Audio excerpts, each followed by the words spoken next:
Ngayong araw ng Lunes ginanap ang Hanukkah o ang Jewish Festival of Light at ang Christmas celebration ng Jewish community dito sa Pilipinas. Layunin rin ng selebrasyon na ito na maipakita ang kultura ng Israel at ang diplomatikong ugnayan nito sa bansa.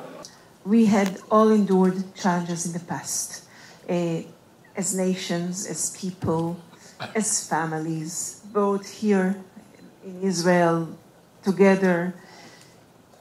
When we are sitting together and celebrating together with family and friends, we are able to put all the calamities, all the hardship aside and unite together with hope and happiness. The added uniqueness of the fact that it's not just a celebration of light, happiness, and hope.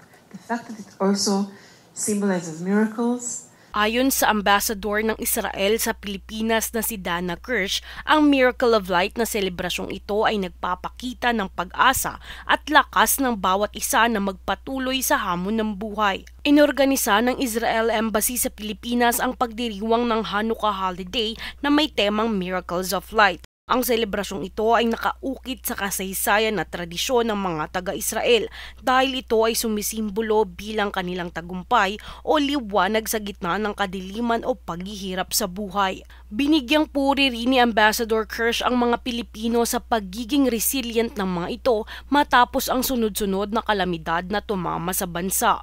Samantala kasama sa tradisyon ang pag-iilaw sa menorah o ang kandelabra na karaniwang ginagamit sa pananampalataya ng mga Hudyo. Sabay nito ang tradisyonal na pagsalo-salo sa sufganiyot o donuts bilang bahagi ng pag-alala sa milagro ng oil na kanilang matagal nang pinaniniwalaan. Sa kabilang banda, nagbigay naman ng inspiring stories of enlightenment ang mga guest speakers, kabilang rito si Angela Escanilla ng National Dairy Authority, kung saan siya ang isa sa mga na-stranded sa Israel nitong kamakailan lang dahil sa nangyayaring kaguluhan sa bansa. Anya ang gyera sa Israel ay nagdulot sa kanya na mabago ang pananaw at mas magpasalamat pa sa lahat ng bagay na mayroon siya sa kanyang buhay.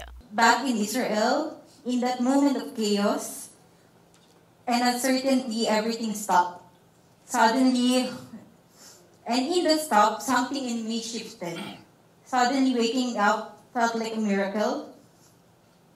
And it's like even in the silence, in the bomb shelter, we, like me, myself, felt like God whispering, slow down, anak, pay attention and be grateful.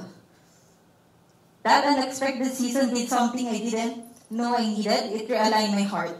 It taught me to live not with entitlement, but with thankfulness. Kaugnay nito, umaasa naman si Ambassador Kirsch na magpapatuloy ang pagpapakawala ng mga Israeli hostages na hawak ng Hamas.